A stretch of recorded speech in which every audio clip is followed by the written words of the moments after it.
Nah saudara-saudara, saudara kita yang berada di Cianjur, yang dimana mereka sedang ditimpa bencana, sedang ditimpa musibah, yaitu gempa bumi, maka penderitaan yang mereka rasakan itu pun adalah penderitaan kita, saudara-saudara. Air mata mereka yang tumpah, yang jatuh, itu pun air mata kita. Darah mereka itu pun darah kita. Penderitaan mereka, penderitaan kita. Rasa sakit mereka, rasa sakit mereka, rasa sakit kita. Mereka yang kehilangan harta benda sama seperti kita kehilangan harta benda kita. Mereka anak-anak yang kehilangan orang tua yang kehilangan anak sama seperti kita kehilangan anak-anak kita, dan kita kehilangan orang tua kita. Mereka para istri yang menjadi janda yang kehilangan suaminya, suami yang kehilangan istrinya, sama seperti kita kehilangan istri kita, dan istri kita kehilangan kita, saudara-saudara. Yakni penderitaan mereka, penderitaan kita, rasa sakit mereka, rasa sakit kita, kehilangan yang mereka rasakan itu pun adalah kehilangan kita, itu pun adalah rasa kehilangan kita, saudara-saudara. Oleh karenanya kita doakan agar saudara-saudara kita yang khususnya berada di Cianjur, mudah-mudahan Allah angkat segala macam bala, Allah angkat segala macam musibah, Allah angkat segala macam bencana yang menimpa saudara-saudara kita yang di Cianjur khususnya dan umumnya. Allah angkat segala macam musibah bencana yang terjadi di negara kita tercinta, yaitu negara kesatuan Republik Indonesia, saudara-saudara. Hadirin sekalian yang dimuliakan oleh Allah Subhanahu wa taala, pasti kita bertanya-tanya, apa sebab terjadinya gempa bumi di negara kesatuan Republik Indonesia yang sangat kita cintai ini? Padahal Indonesia adalah negerinya para aulia, negerinya orang-orang soleh, negerinya para ulama. Banyak paku-paku bumi di negara kesatuan Republik Indonesia. Sebelumnya di Lombok gempa bumi, di Palu gempa bumi sampai dengan tsunami. Nah sekarang di Cianjur gempa bumi. Lombok adalah kota 1000 masjid, Lombok kotanya para wali, kotanya para ulama. Palu kotanya para ulama, Cianjur juga kota para ulama, kota para santri. Tetapi kenapa Allah berikan musibah? Kenapa Allah berikan bencana? Saudara-saudara sekalian yang dimuliakan oleh Allah, jangankan di Indonesia, Makkah paling mulianya kota, kota kelahiran Nabi Muhammad SAW, kota yang dimana di kota tersebut dilahirkan makhluk yang paling mulia, makhluk yang paling agung, makhluk yang paling suci, yaitu baginda Nabi besar Muhammad SAW. Makkah pun pernah dilanda gempa bumi, saudara-saudara, sebagaimana dalam hadis yang diriwayatkan oleh Imam Ad-Darul-Qutni dan diriwayatkan juga oleh Imam Bukhari Muslim. Perawinya berbeda, setiap riwayat maka nama gunung berbeda-beda. Riwayat Bukhari Muslim diriwayatkan bahwasanya gunungnya adalah gunung Uhud, tetapi riwayat Imam Ad-Darul Qutni gunung tersebut adalah gunung Thabir. Nah saudara-saudara sekalian yang dimuliakan oleh Allah, ketika gunung tersebut gempa bumi, batu-batunya berjatuhan, di atas gunung tersebut ada Rasulullah, ada Sayyidina Abu Bakar As-Siddiq, Sayyidina Umar bin Khattab, dan Sayyidina Utsman ibn Affan. Ketika gunung tersebut mulai bergoyang, Nabi Muhammad meletakkan tangan sucinya di atas gunung tersebut, dan Nabi Muhammad berkata, belum saatnya bagimu, belum saatnya bagimu, berhentilah berguncang, ketahuilah di atas engkau ada seorang Nabi, maksudnya Nabi Muhammad, ada seorang As-Siddiq, maksudnya Sayyidina Abu Bakar As-Siddiq, dan ada 2 orang syahid, maksudnya Sayyidina Umar bin Khattab dan Sayyidina Utsman bin Affan. Seketika itu juga gunung tersebut mentaati perintah baginda Nabi besar Muhammad dan berdiam dari guncangannya. Ketika gunung tersebut berhenti berguncang, maka Rasulullah bertanya kepada para sahabat, dosa apa yang telah kalian lakukan, maksiat apa yang telah kalian lakukan, sehingga gunung ini bergoyang, bergetar karena takut kepada Allah Subhanahu wa taala. Bahkan di zaman Sayyidina Umar bin Khattab, idza zulzilatil Madinah, ketika Madinah ditimpa gempa bumi, khataba Umar bin Khattab amaman nas. Sayyidina Umar bin Khattab beliau berkhutbah di hadapan manusia. Asra'tum wa ahdastum, kata beliau, sungguh cepat kalian, sungguh cepat apa yang kalian lakukan, sungguh cepat apa yang kalian perbuat, sehingga yang kalian lakukan dan kalian perbuat mengundang bencana dari Allah, yaitu gempa bumi. Kata beliau, wallah, demi Allah, apabila besok ada gempa susulan, demi Allah, aku tidak lagi ingin tinggal dengan kalian, aku akan lari dan tidak akan tinggal bersama kalian. Di zaman Sayyidina Umar bin Abdul Aziz, ketika itu ditimpa gempa bumi, maka beliau mengirim surat kepada para gubernur-gubernur. Beliau panggil gubernur-gubernur tersebut untuk datang. Ketika para gubernur datang, beliau berkata, maksiat apa yang telah kalian lakukan, perbuatan dosa apa yang telah kalian perbuat, ketaatan apa yang kalian tinggalkan. Sungguh demi Allah, ini Allah tegur kita semua. Oleh karenanya, keluarkan harta kalian di jalan Allah Subhanahu wa taala untuk menghilangkan segala macam bala, musibah dan bencana. Seketika itu pun beliau memerintahkan para gubernur untuk mengeluarkan hartanya di jalan Allah Subhanahu wa taala. Kemudian Sayyidina Ka'ab ibn Malik, beliau berkata bahwasanya tidaklah gempa bumi tersebut terjadi melainkan terlalu banyak dosa-dosa dan maksiat yang hamba-hamba lakukan di atas muka buminya Allah, sehingga bumi tersebut takut, bumi tersebut gemetar kepada Allah, sehingga karena gemetarnya, karena rasa takutnya, sehingga bumi tersebut berguncang, saudara-saudara. Kemudian Sayyidina Anas bin Malik radhiyallahu anhu, beliau pernah bertanya kepada Sayyidatuna Aisyah radhiyallahu anha akan pendapatnya tentang gempa bumi. Apa jawab Sayyidatuna Aisyah radhiyallahu anha? Beliau menjawab, tidaklah gempa bumi terjadi melainkan 3 perkara ini telah merajalela. Apa 3 perkara tersebut? Apabila 3 perkara ini telah merajalela, apa 3 perkara tersebut? Yang pertama, kata Sayyidatuna Aisyah, idza istahalla zina, apabila perzinahan, apabila zina sudah dianggap sesuatu yang halal. Apabila orang sudah berzinah di mana-mana, pagi, siang, sore, malam berzina, yang tua berzina, yang muda berzina, yang kaya berzina, yang miskin berzina, orang-orang tidak lagi punya rasa malu kepada Allah Subhanahu wa taala. Para pemuda-pemudi berzina, para anak-anak muda, laki-laki, perempuan ciuman di pinggir jalan, mereka bergandengan tangan di pinggir jalan, mereka berzina, mereka melacur di pinggir jalan. Saudara-saudara, zina itu adalah dosa yang besar. Ada orang berzina secara sembunyi-sembunyi, ada orang berzina secara terang-terangan. Akan tetapi perlu engkau ketahui bahwasanya dosa orang berzina secara terang-terangan itu lebih besar daripada dosa orang yang berzina secara sembunyi-sembunyi. Coba kita lihat anak-anak muda kita, para pemuda-pemudi kita di pinggir-pinggir jalan, saudara-saudara, di pinggir-pinggir jalan malam tahun baru, apalagi malam Valentine, yang paling banyak berzina, yang paling banyak melacur di Indonesia bukan orang Kristen, bukan orang Buddha, bukan orang Hindu, bukan agama lain, tetapi pemuda-pemudi Islam yang paling banyak melacur, yang paling banyak berzina, yang paling banyak berbuat dosa, yang paling banyak berbuat maksiat di Indonesia, saudara-saudara. Apabila pelacuran telah terjadi di mana-mana, wa istibahal khumur, apabila khamr telah dianggap hal yang dibolehkan, apabila khamr telah dianggap hal yang biasa, yakni khamr telah dianggap perkara yang biasa, orang mabok-mabokan pagi, siang, sore, malam mabok, yang tua mabok, yang muda mabok, yang kaya mabok, yang miskin mabok, narkoba di mana-mana, mabok di mana-mana, khamr di mana-mana, di pinggir jalan orang menenteng minuman keras, tidak lagi punya rasa malu. Khamr bukan lagi hal yang tabu, seakan-akan minuman keras tersebut, seakan-akan minuman syaitan tersebut adalah perkara yang dihalalkan, saudara-saudara. Nah, perzinahan merajalela, perzinahan di mana-mana, khamr di mana-mana, wadarabu bil ma'azif. Kemudian orang-orang mulai memainkan musik-musik yang membuat lupa kepada Allah Subhanahu wa taala. Saya perhatikan orang-orang zaman sekarang, pagi, siang, sore, malam sibuk dengan handphonenya, saudara-saudara. Alhamdulillah, saya bersyukur kepada Allah. Udah 1 bulan ini semenjak saya sakit, saya tinggalkan handphone. Saya tidak mau sibuk megang handphone, saudara-saudara. Orang seluruh Indonesia WhatsApp saya tidak ada saya buka, tidak ada saya baca. Saya mulai meninggalkan handphone. Anak-anak zaman sekarang umur 6 tahun pegang handphone, umur 7 tahun pegang handphone, umur 8 tahun pegang handphone.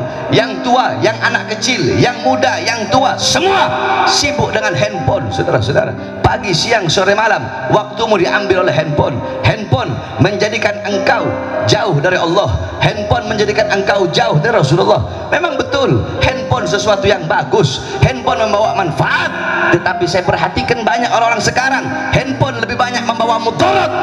TikTok dan YouTube segala macam, orang-orang mulai lupa kepada Allah, mulai lupa kepada Rasulullah. Ulamanya, ustadz, kiai, habibnya sibuk main TikTok, saudara-saudara. Orang-orang lupa kepada Allah.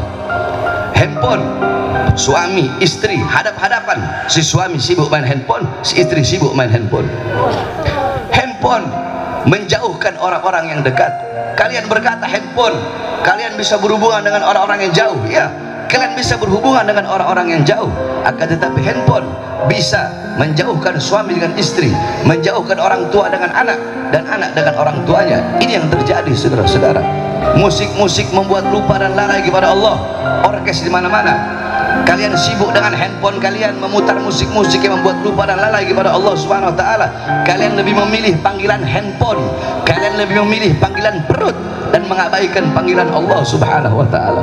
Di masjid-masjid kalian, di musola-musola kalian, di surau-surau kalian, terdengar panggilan Allah Subhanahu wa taala. Hayya 'alas shalah, hayya 'alas shalah. Ayo salat. Kalian yang bekerja, tinggalkan pekerjaan kalian. Kalian yang berdagang, tinggalkan dagangan kalian.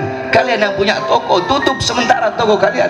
Ayo kembali kepada aku, kata Allah. Ini saatnya engkau kembali kepada aku. Ini saatnya engkau beribadah kepada aku. Tetapi kita yang sibuk dengan pekerjaan, yang sibuk dengan urusan dunia, sibuk dengan urusan harta, pangkat, jabatan, tahta, kekuasaan, sibuk dengan urusan perut, sibuk dengan urusan handphone, sibuk dengan urusan pekerjaan, sibuk dengan urusan tokonya. Yang di toko tetap dengan tokonya, yang bekerja tetap dengan pekerjaannya, yang sibuk dengan harta tetap dengan urusan hartanya, lebih memilih panggilan-panggilan perut dan mengabaikan, meninggalkan panggilan Allah Subhanahu wa taala.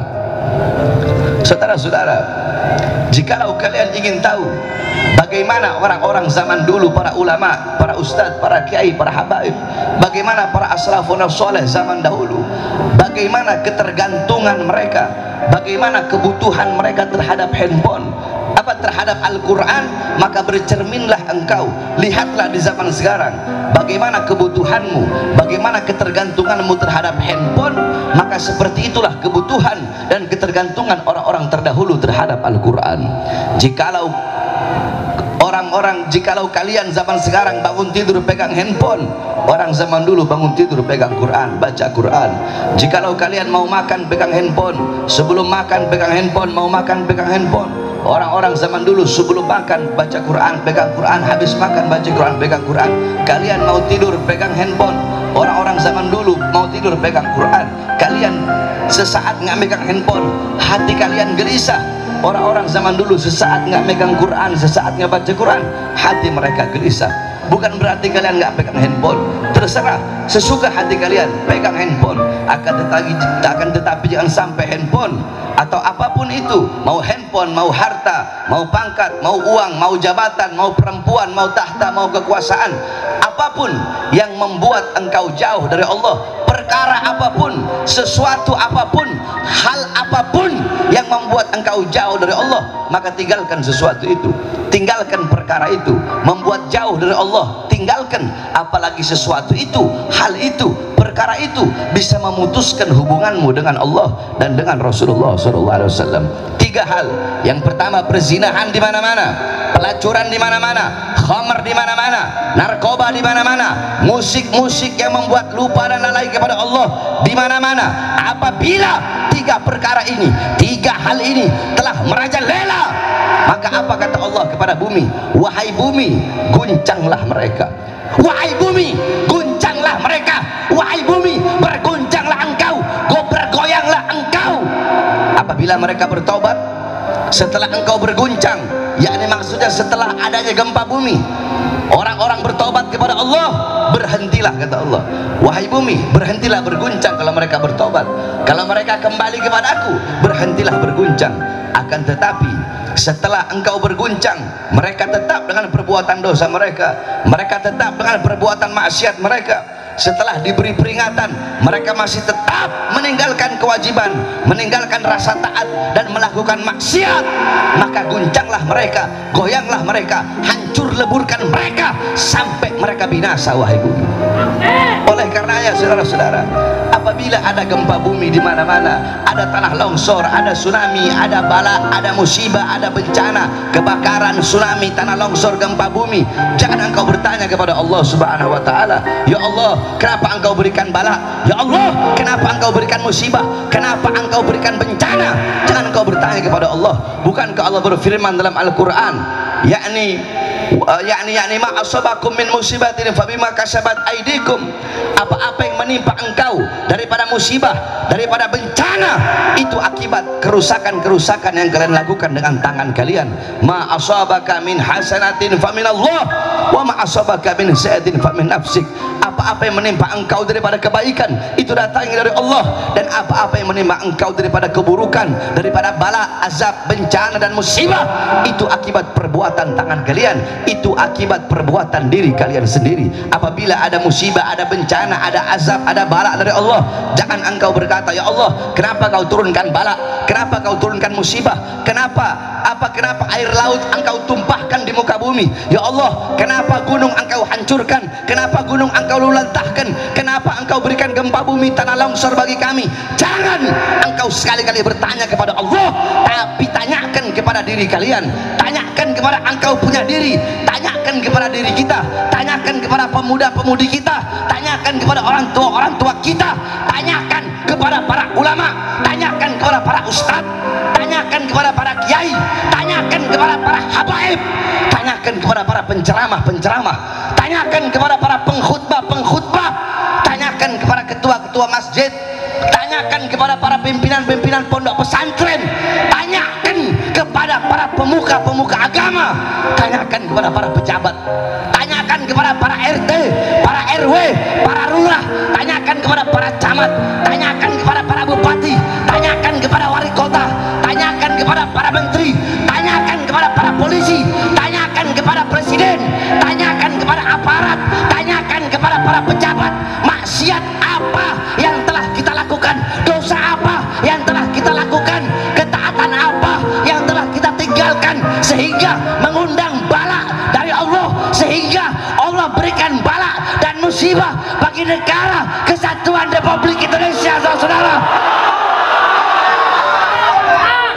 Jangan engkau bertanya kepada Allah, tapi tanyakan kepada diri kita, tanyakan kepada para ulama kita, tanyakan kepada para pemerintah kita, perbuatan dosa dan maksiat apa yang telah pemerintah kita, yang telah ulama-ulama kita lakukan, saudara-saudara.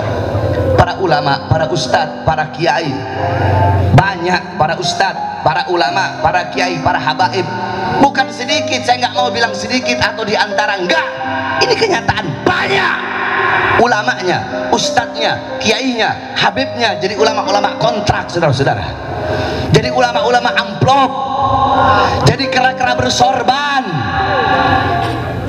jadi orang-orang yang menjual agama, jadi orang-orang yang menjual akhirat demi kebutuhan dunianya. Tujuan mereka bukan memakmurkan Islam, bukan menghidupkan Islam, mencari hidup dalam Islam, bukan menghidupkan dakwah, mencari hidup dalam dakwah, bukan menghidupkan pondok pesantren, mencari hidup dalam pondok pesantren. Covernya Islam, luarnya Islam, di dalamnya tujuan perut masing-masing, tujuan perut masing-masing. Sehingga kalau ada ulama, para ustadz atau kiai atau habaib yang tujuannya perut, maka nilainya di sisi Allah sama seperti dengan sesuatu yang keluar dari perutnya, saudara-saudara. Tanyakan kepada para pejabat-pejabat, para pemerintah, dari RT sampai presiden, tanyakan kepada para perangkat-perangkat negara, sudahkah mereka memakmurkan rakyat, mensejahterakan rakyat, atau sebaliknya menyusahkan rakyat? Berapa banyak darah, keringat, harta rakyat yang mereka ambil, hak-hak rakyat yang mereka ambil, berapa banyak harta-harta rakyat yang mereka korupsi? Tanya kepada mereka, kepada para ulama dan para pejabat, saudara-saudara. Sehingga karena perbuatan-perbuatan dosa kita lah, bisa jadi bukan karena perbuatan dosa yang dilakukan oleh mereka yang ada di Cianjur, tapi gempa yang Allah berikan, musibah yang Allah berikan kepada saudara-saudara kita yang ada di Cianjur, bisa jadi itu akibat terlalu banyaknya perbuatan dosa dan maksiat yang saya, engkau, yang kita lakukan. Bisa jadi karena perbuatan dosa kita, saudara-saudara kita di Cianjur terkena atas dampak musibah, atas dampak daripada perbuatan-perbuatan dosa yang kita lakukan. Oleh karenanya, saudara-saudaraku sekalian yang dimuliakan oleh Allah, kembalilah kepada Allah Subhanahu wa taala. Bertobatlah saya, bertobatlah kita semua kepada Allah. Kembalilah kepada Allah Subhanahu wa taala. Jadilah kita hamba-hamba yang taat, yang patuh, yang tunduk kepada Allah. Bersihkan hati kita dari kecintaan kepada duniawiyah, kepada harta, pangkat, jabatan, pujian orang, kepada kemasyhuran, kepada kejayaan dunia, dan kepada kemakmuran dunia. Kembalilah kepada Allah, takutlah kepada Allah. Jangan pernah engkau merasa aman dari azab dan siksa Allah Subhanahu wa taala.